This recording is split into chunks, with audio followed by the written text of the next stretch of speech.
Welcome, everybody, to this week's podcast episode for the Financial Freedom Podcast. I'm your host, Dr. Christopher Luke. And as you know, we talk about 4 different types of freedom: time, financial, location, health.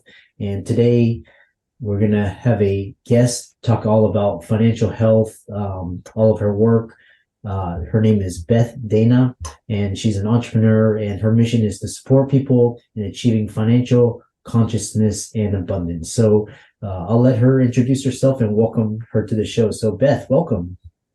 Thank you so much, Christopher, for the opportunity to speak with your community about financial wellness. I'm grateful to be here. Thank you. Yeah, I know we had connected through Podmatch, and I'm always interested in, curious about other entrepreneurs and people impacting the world. So tell us more about you, yourself, your story, and how you got started. The work really started, I can go way back, right? My story and my upbringing around what I witnessed as far as money, and when I can go back. But it really set in place when I was actually in the financial industry. And so I recognized a lot of things. As much as I was learning while being in the financial industry, I really realized that this was a huge epidemic that, not only did I not grow up with financial education, but a lot of people didn't. And it didn't matter whether you were making a lot of money or not. It was still a thing. And financial wellness is such a huge part in our mental health, our overall health, right? And we're talking to people who are in the medical field, and look at all the stress that's related around money and finances, and how we could really transform physical, mental health when we have a better relationship with money. So that, it really started while I was in the industry, and then just overall just recognizing just the worldview when it comes to money and finances. It's quite interesting because the typical, the doctor, they think, you're fine, you're a doctor, you're rich, etc. And I know a lot of doctors, they're struggling. They make high 6 figures, but they're just they're burning rubber and red. So tell us more about what you do, and I know you've written a couple of books, and talk about kind of some of the things you commonly see in terms of financial literacy and the trauma around money. Well, you touch on such a great topic because in the medical profession, let's just say this, right? Because most people in the medical profession are getting paid pretty decent amount of money, but there is a lot of stress, right? Because they're probably still paying on student loans, and that are probably exceeding maybe what they're making. So that's a whole other conversation, right? Too. But the work and teachings of my book series, Make Money Your Partner, is around creating that self-discovery around our relationship with money, really setting a practical foundation, and then also stepping into your vision. And what does that cost? Your vision could cost more than my vision, or vice versa, right? But when I can really get in touch with the reality of my vision and how much that's going to cost, it can be a reality, right? Because a lot of times we hear, if I had $1 million, I'd have the life of my dreams. Well, your life may not really actually cost $1 million. So let's just look at what your life really looks like. Let's paint this picture, and then you start really creating these healthy habits and healthy behaviors when it comes to your life and your relationship with money. So the books are working journals. So it allows somebody to really do the internal work and rediscover their relationship with money, and go to these traumas and things that are holding somebody back from taking that next level in their life. Again, you could be making a lot of money, but that doesn't mean anything.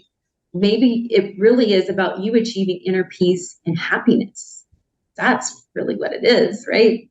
Yeah, it's quite interesting because you have, I'm sure your books are on Amazon, where looks like you have 30-day guides, which is really interesting. And I find that when you write things down or you journal things, that can help solidify, help clear out some things.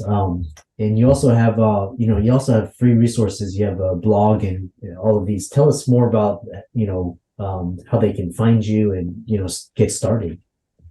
Well, you can go to my website, Beth Dana. On there. You can purchase the books, do the work on your own, or do it with a partner, start a book club and do it within a community. I just encourage you to do the work.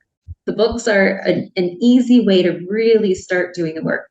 But I also understand that sometimes it's a little difficult for people to do things.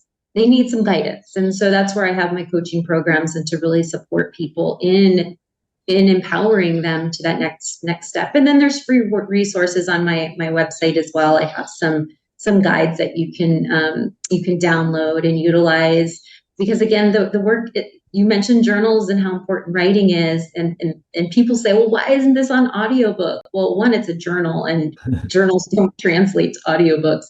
But this is why I also have, I talk about the books a lot, so I can guide people through them, because there is power to pen to paper, because it's going through us, right? And so there's a lot of healing that's going on in the writing process as well. Yeah.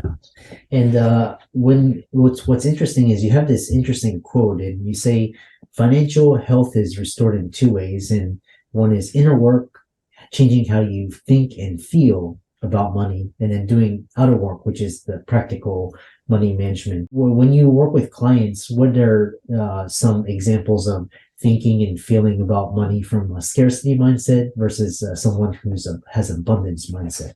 Well, when somebody comes to me and they have a scarcity mindset, it could look a couple different ways. One, they have a lot of money, but maybe they're holding on to it for fear of losing it.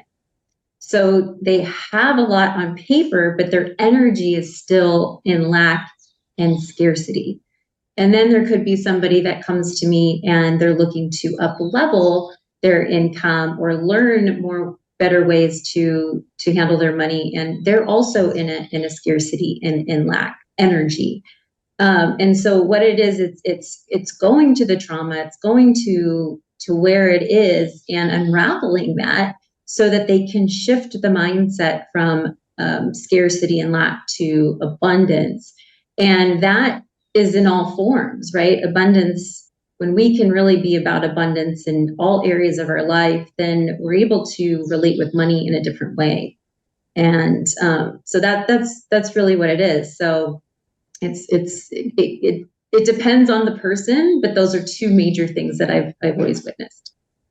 Yeah, and it's really interesting because when you look at like emotional trauma, financial trauma, the mixed messages we get around, because all money is paper and ink, and it's just energy. So free flow, and it's always abundance, but we're taught that it's very scarce, and we have to work for it and grab it and hoard it. So which is really interesting when you talk about manifesting and the law of attraction. What are, besides the books, I know you have a podcast as well, and you also have a program. Tell us more about that, so that people can check you out. I do want to mention about the program. I'll answer that in a minute, but you mentioned something that really caught my attention. And, it goes to what we wrap around money and the identity around it. And a lot of times it's unraveling that. It's unraveling the titles, our identity, our ego that's so wrapped around money that's when the abundance really starts opening up for ourselves in our life. So there's a lot of ego and a lot of identity that's wrapped around money. Yeah. And so our program, I have two programs. One is a one-on-one where we really dive into, somebody's personal relationship from their upbringing all the way to now. That obviously it's a one-on-one experience. We go through the books. And then we have a group online program, and that goes through very similar processes, but of course it's a group setting, and that is actually more entailed with all aspects of life. So the one-on-one, even though, because money touches everything. So what is so great about the work that I do and with my clients is that, we're transforming your relationship with money and how you see money and how you relate to money, but it's amazing how other areas of their lives transform along the way. Their health gets better, their mental state, there's more confidence, their relationships improve. So it's money touches everything. So that's the beauty of both the programs, is that you're going to see results in all aspects of your life. And what was interesting was when you talked about ego around money. Tell us someone, like, for example, some of the influences where people said, where we get these. Is it like from media, or just tell us more about that?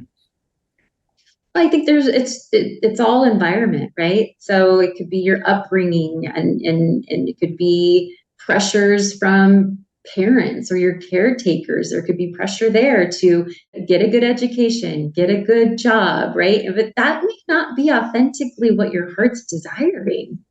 And so it's really stepping away from all the noise and all the expectations of what other people are saying, and really stepping into what it is that your heart's really calling for. What are you wanting to do? And so it's upbringing, it's household, it's schools, it is the media, right? I mean, social media. I think it's God. I pray for the young. I pray for the young, because there's so much expectations, false expectations of what people should be striving for, and they think money is the thing, or fame is the thing. And so with that, right, they're driving towards the wrong thing. Yeah.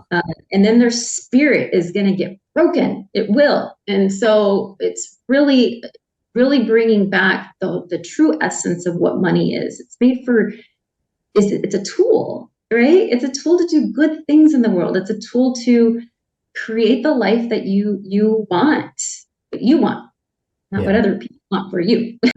Yeah, it's like a resource.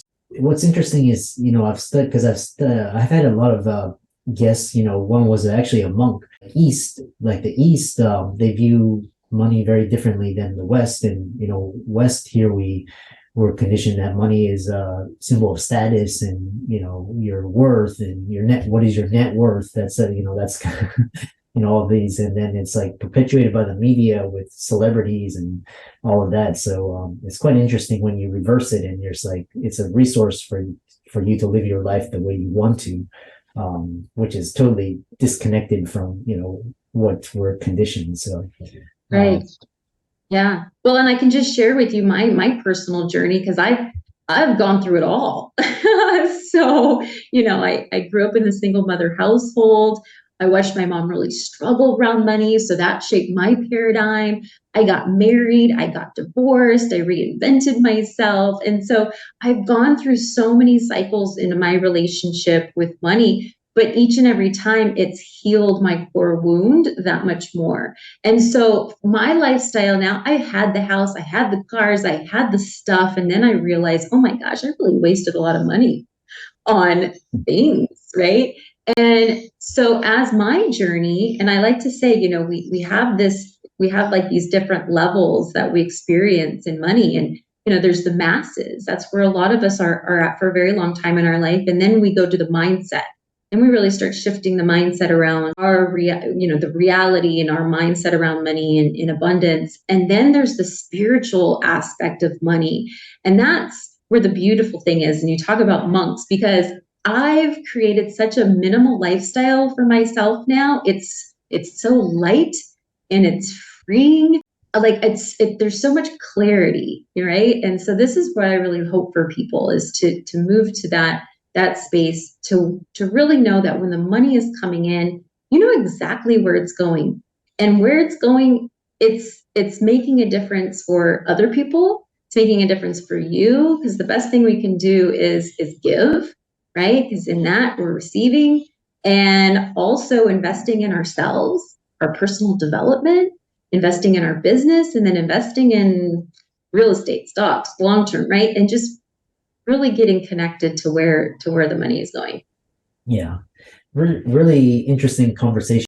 Really, kind of talking about the energy around money, and how can people find you, follow you? I know you're on social media. Contact you, check out your books, and check out your podcast and blog. Yeah, well, you can go to my website. Again, that's BethLDana.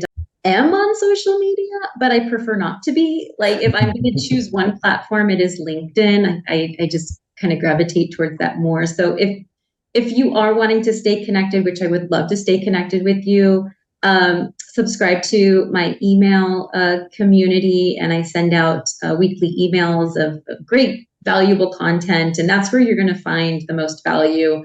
I really don't care to be on social media too much, to be honest with you.